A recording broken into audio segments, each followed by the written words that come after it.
আমাদের ৩ অধিনায়কও কিন্তু জায়গা পেলেন না এ প্লাস ক্যাটাগরিতে। স্ক্রুটিনি করা হচ্ছে এবং তাদের পারফরমেন্স করতে হবে। ডিমোশনই বলা যায় বাংলাদেশ ক্রিকেটে হলো যে এ প্লাস ক্যাটাগরিতে কেউ নেই। গতবার তাসকিন আহমেদ ছিলেন।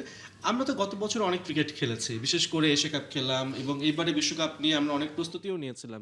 সেখানে এই ডিমোশনটা বিশেষ করে শুধু তাসকিন নয়, এ প্লাস ক্যাটাগরিতে পারফর্ম করার মতন আমাদের ৩ অধিনায়কও কিন্তু জায়গা পেলেন না এ প্লাস ক্যাটাগরিতে। সো এটা আসলে ক্রিকেটারদের জন্য কোন মেসেজ গেল? যেখানে সব জায়গায় একটা ডেভেলপমেন্ট হয়, এখানে ডেভেলপমেন্ট হলো না, ডিমোশন হয়ে গেল।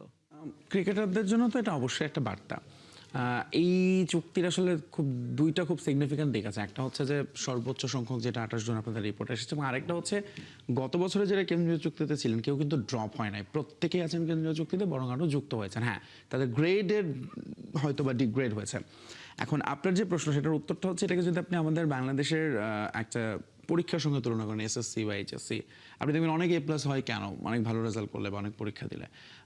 রেজাল্ট খারাপ হয় যখন হয়তো প্রশ্নপত্র কঠিন হয়েছে বা পরীক্ষা ভালো হয়নি অনেকের। তো বাংলাদেশেরও এ প্লাস হয়নি বিকজ অফ পারফরমেন্স, খুব সিম্পল। এবং বাংলাদেশ ক্রিকেট বোর্ড যে মেসেজটা দিতে চেয়েছে, তারা কিন্তু বছর ভরে এই কথাগুলো বলেছে যে ক্রিকেটারদের পারফরমেন্স নিয়ে কাটাছেঁড়া হবে, আলোচনা হবে। এখন সর্বোচ্চ যে ক্যাটাগরি, এই ক্যাটাগরি, আমরা যে ক্যাটাগরির দিকে তাকাই, এখানে যে ৪ জন প্লেয়ার আছেন মূলত তারাই হচ্ছে আমাদের ৩ ফরম্যাটের ক্রিকেটার।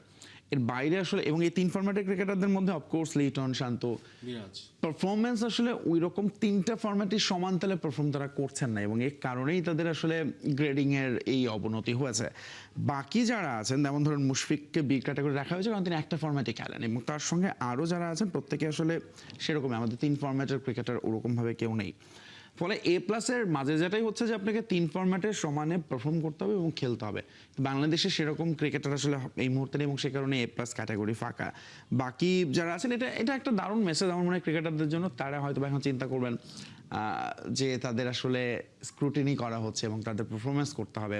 অফকোর্স যেহেতু এটা তাদের রুজি, এবং আপনি সেখানে চাইবেন আপনার সর্বোচ্চ ফ্যাসিলিটিস নিতে, এবং সেটার জন্য আপনাকে মাঠে পারফর্ম করতে হবে, তার মানে হয়তোবা